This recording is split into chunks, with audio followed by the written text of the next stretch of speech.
inyo rin pong lahat. Magandang gabi. Magandang natin si Lord. Napakaikli lang po ng ating Banghelyo, pero may dalawang pamagat na una, sabi nga dito, binanggit ni Jesus ang tungkol sa kanyang kamatayan. Amen, no? Na may time, kailangan din po na yung nagbumuni-muni rin tayo, no, diba? Kasi lahat naman tayo ay mawawala sa daigdig na ito. Yes. Pero kailangan, sabi nga dito, sabi nga, sapagkat tinuturuan niya ang kanyang mga alagad, sinabi niya, ang anak ng tao ay pagkakanulo at papatayin, ngunit muling mabubuhay sa ikatlong araw. At hindi nila maunawaan ang sinabi niya, ngunit natatakot naman silang magtanong sa kanya. Amen. Kasi medyo mahirap lang pagka pinag-usapan yung kamatayan. Pero lahat naman tayo ay mamamatay, no? Ang mahalaga lang din, handa tayo, diba? Handa tayo, nakakaini tayo ng tawad, gumagawa tayo ng mabuti, para kahit mawala man tayo sa daigdig na to, mabubuhay tayong muli. Amen. Isang kamatayan lang ang mangyari sa atin, hindi dalawa. Diba? Amen. No?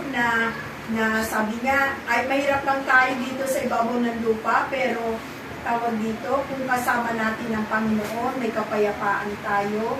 Sabi nga, lupa man ay langit na din. Pero Amen. pa kaya, kung mabuhay, muli tayong makasama sa mga bubuhay ng Panginoon, Amen. mas masarap, di ba? Amen. At hindi natin maranasan yung ikalawang kamatayan na pupunta tayo sa dagat-dagatang apoy. Amen. Sa summer na naman, na mainit, di ba? Kahit nga itong kandila, patay natin ang natin, okay, darang natin ng kahit mga wala pa 5 minuto, masakit, di ba? Yung pa kayang chicharon forever ang mangyayari sa iyo. Kaya dapat, nagmumuni-muni ka na hindi ka mapunta sa dagat-dagatan Apoy. Amen. Meron namang inaalok na regalo ang Diyos sa atin, walang iba kundi yung buhay na walang hanggan. Amen. Sana yun lang din yung asamin natin na mapa sa atin yung regalo na yun na inaalok. At di naman mahirap kasi tawag dito,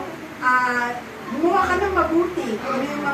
Alam mo yung mga salita ng Diyos, ginagawa mo, yun na yung pamamaraan. Kasi pag mahal mo si Lord, amen, na-appreciate mo yung mga biyayang binibigay ng Diyos, nakakapagdasal ka, nananalig ka sa Kanya, malaking puntos na yun, di ba? Amen. Para magkaroon ka ng buhay na Walang hanggan. Amen. Pagpakan po natin ang ating Panginoon.